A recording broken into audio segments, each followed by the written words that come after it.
Década del 70 a.C.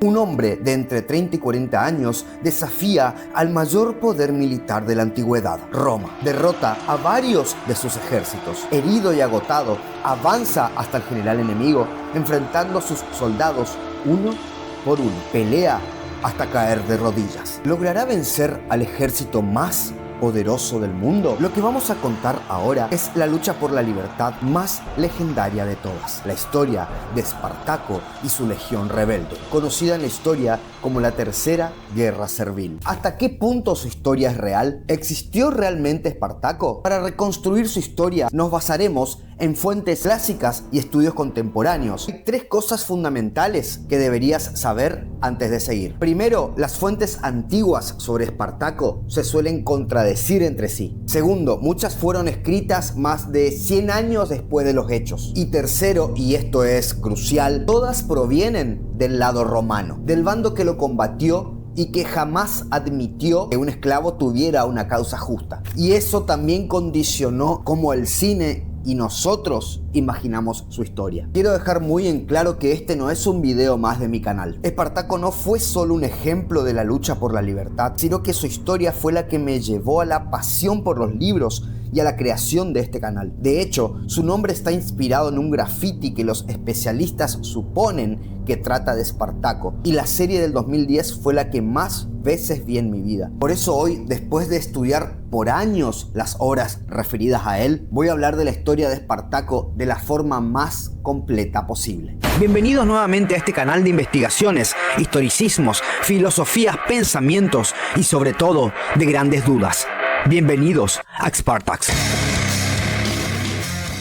¿Quién era realmente Espartaco? ¿Un esclavo más? ¿Un gladiador obligado? ¿O un hombre libre injustamente condenado? Algunas de las fuentes más antiguas parecen inclinarse por esta última teoría. Es decir, Espartaco nació como un hombre libre y Roma lo esclavizó. Con ese sometimiento a la esclavitud vino también su condena a ser gladiador, por lo que pasó a ser parte de un ludus, que vendría a ser una cárcel y a la vez una escuela de gladiadores. A cargo del ludus se encuentra un lanista, quien se encarga de entrenarlos y los solía alquilar o poner en alquiler para eventos de lucha. Difícil veo la posibilidad de que los gladiadores tengan tan marcada la pancita como nos muestra el cine. Strauss, un historiador contemporáneo, nos cuenta que posiblemente estos luchadores tuvieran un estricto régimen alimentario en el que se recomendaban altas dosis de carbohidratos. ¿Con qué fines? Acumular grasa en el abdomen, para que, de este modo, sea una capa protectora contra las heridas. Pero volvamos con nuestro personaje. Su nombre, Espartaco, también es una gran incógnita. No sabemos si ese es su nombre real, si se lo pusieron los romanos, sus compañeros, o si se lo puso él mismo. Pero los historiadores nos dan explicaciones variadas. Nos dice al respecto el historiador José Luis Posadas. El hecho de que quizás Espartaco fuera un líder tracio que luchara contra o a favor de los romanos en Tracia pudo hacer que él mismo se impusiera dicho nombre, vinculado a una dinastía, la de los Espartácidas, conocida por su vigor militar. Con esa acción, quizás quisiera reivindicarse como heredero de los reyes tracios o como descendiente de ellos, para justificar así su liderazgo sobre sus hombres. Hablemos ahora de la mujer de Espartaco. La mujer de Espartaco, según las fuentes antiguas, estuvo con él no solo en el ludus, sino también durante su escape. Dicen las fuentes que ella era una especie de profetisa de un culto al que seguían los tracianos y algunos sectores populares de Roma, el dios Dionisio. Por esa relación de ella con ese culto sagrado, relacionaron también a Espartaco con ese culto. Incluso muchos historiadores sostienen que ese vínculo con lo sagrado fue lo que le dio una especie de carácter mesiánico, y de ahí la razón por la que fue tan seguido y obedecido. Ahora vayamos directamente al grano y hablemos de acción, las luchas de Espartaco y su horda de fugitivos. Imaginemos lo que nos dicen las fuentes. Espartaco es un gladiador estilo Murmillo. Estaba obligado a derramar sangre para sobrevivir. No había honor en su trato. No era una persona para Roma. Era un simple objeto de entretenimiento. Era esperable que todos decidieran escapar. Era esperable que él y los demás dijeran: Espartaco escapa del ludus dirigido por Batiato luego de pelear contra los guardias ante el exceso de violencia que estos les imponían a él y a sus compañeros. Pero las fuentes nada nos dicen de sus intenciones. Hablemos ahora de su liderazgo y hagamos una gran aclaración. Existen grandes posibilidades de que él haya sido solo uno de los tantos jefes del grupo, cargo que compartiría con Crixus, Casto, Gánicus y Enaomao. Además, no podemos olvidar que los esclavos que se rebelaron venían de regiones y culturas muy distintas. Los libros de historia contemporáneos mencionan las grandes diferencias de costumbres entre ellos, lo que también habría influido en sus formas de organización y liderazgo. Incluso el lenguaje los separaba. Deberías tener esto en cuenta porque más adelante será clave para comprender el porqué de las diferentes divisiones dentro del grupo. En un principio, el escape de unos esclavos desorganizados no generó mucha alarma para Roma. Los romanos pensaban que eran solo un tumulto de hombres y por eso enviaron contra ellos soldados ad tumultum, es decir, con lo que tuvieran a mano, unidades auxiliares o soldados sin tanta experiencia. No eran verdaderas legiones, no los tomaban en serio todavía. Pero luego de unas cuantas derrotas, el Senado romano decide por fin enviar un pretor, es decir, un funcionario con alto cargo. Este pretor, llamado Glabro, es enviado a aplastar a Espartaco,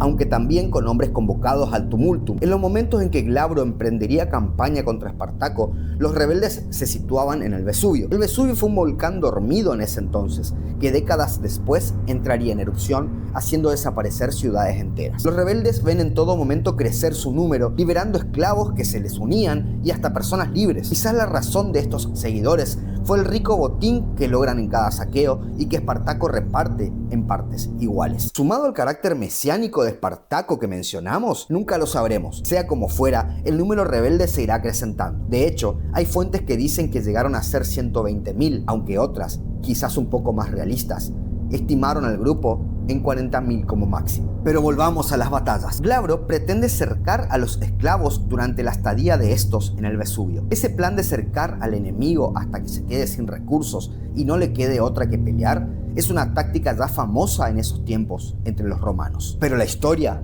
iba a ser completamente distinta. Según las fuentes, Glabro no toma los recaudos suficientes y es sorprendido por Espartaco y su grupo, quienes idealizaron un plan de terror. Descienden del Vesubio de noche y sigilosamente por medio de unas lianas que ellos mismos fabrican con plantas del Vesubio. Una vez en el campamento del pretor, con la mayoría de los romanos quizás dormidos, la sangre corrió por todos lados. El Senado, ya enojado, mostró los dientes y, no perdiendo el tiempo, decide enviar más pretores contra Espartacos y la horda rebelde. Mientras tanto, dentro del grupo comienzan las tensiones internas. Crixus, confiado por las victorias, quiere atacar, pero Espartaco prefiere huir de Italia. Aún así, se ve obligado a luchar y vence. Después de estas formidables victorias, el grupo sufre un golpe terrible, el cual quizás marcaría su futuro final. Según las fuentes antiguas y tal como nos muestra la serie, Crixus y sus hombres deciden separarse. Roma, quizás consciente de la división entre los rebeldes, decide apostar fuerte. Envía a los cónsules Gelio y Léntulo para enfrentarlos. Mientras tanto, los esclavos se muestran invencibles, pero la historia siempre se encarga de poner límites. Gelio ataca a las tropas de Crixus y lo derrota. El líder galo, considerado irreductible por las fuentes, muere en combate. Quizás motivado por el sufrimiento de tal pérdida, Espartaco decide rendirle tributo a su gran compañero. Pero no fue cualquier tributo u homenaje, fue un mensaje brutal a Roma. Organizó los juegos al estilo romano, pero con soldados romanos, sacrificando a 300 de ellos. Tras rendir honores a Crixus, Espartaco y sus hombres reanudaron su marcha hacia el norte. Pero Roma no iba a dejarlo en paz y envió a sus 2 cónsules contra él. Y entonces ocurrió lo impensado. Los fugitivos al mando del Tracio derrotaron a los máximos comandantes del ejército republicano, 1 a 1. Aquellas no fueron simples victorias, fueron humillaciones para Roma, advertencias grabadas en la sangre. Luego de estas victorias y otras más, hubo un cambio repentino e inexplicable. Espartaco y los suyos decidieron no cruzar los Alpes, no ir más allá del norte, sino, todo lo contrario, giraron sobre sus talones y volvieron al sur. Mientras tanto, los cónsules perdedores reagruparon sus tropas. Ahora no atacarían separados, lo harían juntos. Buscaban redimirse, pero Espartaco no se los permite y los vence despiadadamente. Pero cada victoria En vez de acercarlos a la libertad, los empujaba hacia un destino mucho más oscuro. El encuentro con el enemigo más implacable que Roma pudo ofrecer. Un hombre que no conocía la derrota. Su nombre, Marco Licinio Craso. Los 40.000 hombres de Craso ya no eran soldados convocados ad tumultum, ya no eran luchadores improvisados, sino verdaderos hombres de guerra. Quizás Espartaco sabía que esto pasaría. Quizás por eso quiso alejarse varias veces. El momento que quizás presagió había llegado. Después de algunas batallas contra los hombres de Craso, Espartaco decide seguir camino, quizás con intenciones de pasar a Sicilia con la ayuda de unos piratas. Esos piratas lo terminan engañando. Los historiadores que no mencionan a esos piratas sí comentan que Espartaco y sus hombres intentaron fabricar balsas para cruzar el estrecho de Mesina que dividía la punta de la bota italiana con Sicilia, pero desistieron ante el fracaso. En este punto, Espartaco parece cambiar de estrategia. Tal vez comprendía que la victoria total era imposible, o tal vez pensaba más en salvar vidas que en alcanzar la gloria. Lo cierto es que intentó negociar con Craso, pero el romano, seguro de su superioridad, se negó por completo. A partir de esa negativa, los rebeldes enfrentan un nuevo golpe, otra división en el grupo. Galos y germanos vuelven a separarse, esta vez bajo el mando de Casto y Gani. Es probable que luego de una gran victoria, el grupo se decida a escapar de Italia, dirigiéndose hacia el sur, donde hoy en día es Brindisi. Pero el historiador Plutarco nos dice otra cosa. Según su relato, los hombres de Espartaco, llenos de soberbia, se amotinaron contra sus jefes y en vez de escapar, prefirieron atacar. ¿Fue aquel amotinamiento lo que cambió la opinión de Espartaco o él mismo decidió atacar? El líder tracio entonces se dirigió hacia el norte, hacia donde todo había comenzado. Allí se iba a decidir el futuro de ambos ejércitos. Hoy en día varias ciudades de Italia se atribuyen ser la sede de la última batalla de Espartaco, pero esto es algo difícil de verificar. Pero sí es más prudente afirmar que esta lucha tuvo su lugar en algún sitio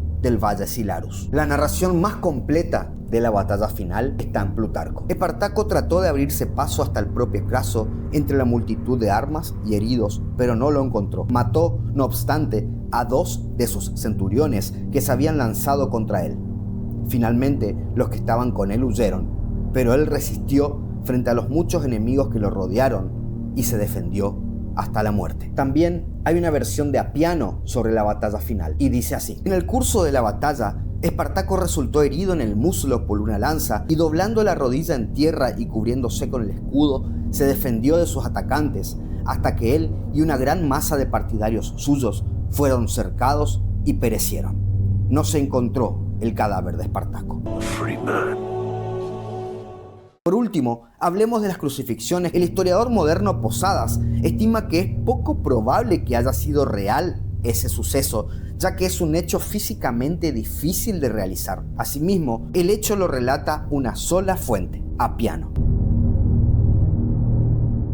Si fue real o no Espartaco es una incógnita. Tanto los libros de historia como el cine hicieron lo que pudieron con lo poco que tenían a mano. Ni hablar de las profundas investigaciones en que se encaminaron para poder llegar a 2 o 3 hipótesis que no dejan de ser eso, hipótesis. Pero más allá de los datos inciertos, lo que permanece intacto es el significado de su historia. La vida y muerte de Espartaco y la gente que lo siguió nos muestran que no porque algo esté institucionalizado o legalizado sea necesariamente justo. A lo largo de la historia, actos de rebeldía que en un principio parecieron ser actos de locura, luego terminaron desafiando sistemas opresivos. Si no fuera por los actos de estos dementes, quizás hasta hoy en día seguiríamos sometidos a la esclavitud. Hoy en día ese sometimiento sigue existiendo, pero de formas más sutiles o silenciosas. Tal vez nos haga falta un nuevo Espartaco que nos guíe hacia la libertad. O quizás simplemente debemos reconocer que todos somos Espartaco y que la lucha contra la opresión comienza en uno mismo. Gracias por haber llegado hasta acá. Las ideas, los libros, la historia, la filosofía, el conocimiento, todos nos dejan preguntas que aún hoy nos invitan a reflexionar. Si este video te hizo pensar y si querés que sigamos explorando juntos los rincones menos transitados del conocimiento, suscríbete al canal. Hasta la próxima.